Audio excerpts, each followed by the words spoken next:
Agrider, c'est susciter des idées, faire circuler les idées, les recueillir éventuellement, mais on est bien autour de l'idée et un peu du projet. Oui, tout à fait. C'est d'abord effectivement essayer de faire des constats qui sont communément admis. Et c'est pour ça que dans nos groupes de travail au sein d'Agridé, nous avons l'ensemble des experts d'une question, mais également les acteurs. Donc, pour faire des propositions, on va dire, qui permettent d'avancer, il faut d'abord un constat. Et ce constat, on le dresse dans ces échanges. Et puis ensuite, grâce à nos experts, nous essayons de dresser officiellement ce constat, puis de faire des propositions. Voilà.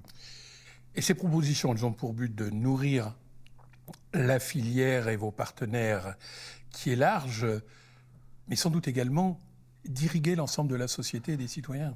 Oui, c'est le propre des think tanks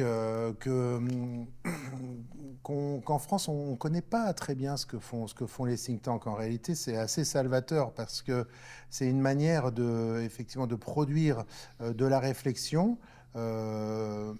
normalement indépendante. Nous considérons que nous sommes indépendants à partisans, mais nous avons effectivement un certain nombre nous avons une vision. La vision, c'est que l'agriculteur doit être un chef d'entreprise, acteur sur son territoire. Et dès lors, quand on a des propositions, on essaye de les diffuser le plus largement possible. Nous n'allons pas jusqu'à, frapper à la porte des ministères ou des parlementaires pour dire ces idées sont les meilleures. Nous mettons sur la place publique des idées.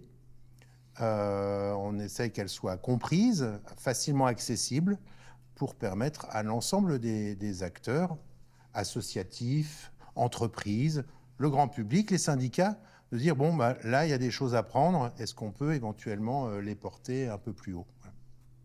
Les agriculteurs sont divers et multiples. Oui. C'est un atout, la société l'oublie sans doute. Comment les voyez-vous évoluer? Ils ont formidablement évolué, mais dans quelle direction, au singulier ou au pluriel? Alors, les agriculteurs, on va dire, sont de véritables entrepreneurs. Ça, il faut se rendre compte en allant sur le terrain de la richesse, on va dire, des parcours et des entreprises qui fourmillent sur le territoire. On va dire le terme anglais, le mindset, le fait de se considérer comme chef d'entreprise, ce n'est pas une question de taille d'abord. On peut avoir une petite entreprise agricole, une TPE, on peut avoir quelques salariés, on peut aussi avoir créé une firme, ce qu'on appelle les firmes agricoles. L'important, c'est d'être guidé par cette idée de créer de la valeur dans l'ensemble de la chaîne, avec ses partenaires. C'est souvent comme ça que ça marche le mieux, avec l'aval, c'est-à-dire les transformateurs, et puis également avec les consommateurs. Il faut embarquer la totalité d'une chaîne de valeur pour créer cette valeur. Et une fois qu'elle est créée, on peut parler de partage. Tant qu'elle n'est pas créée, il est compliqué de parler de partage de valeur.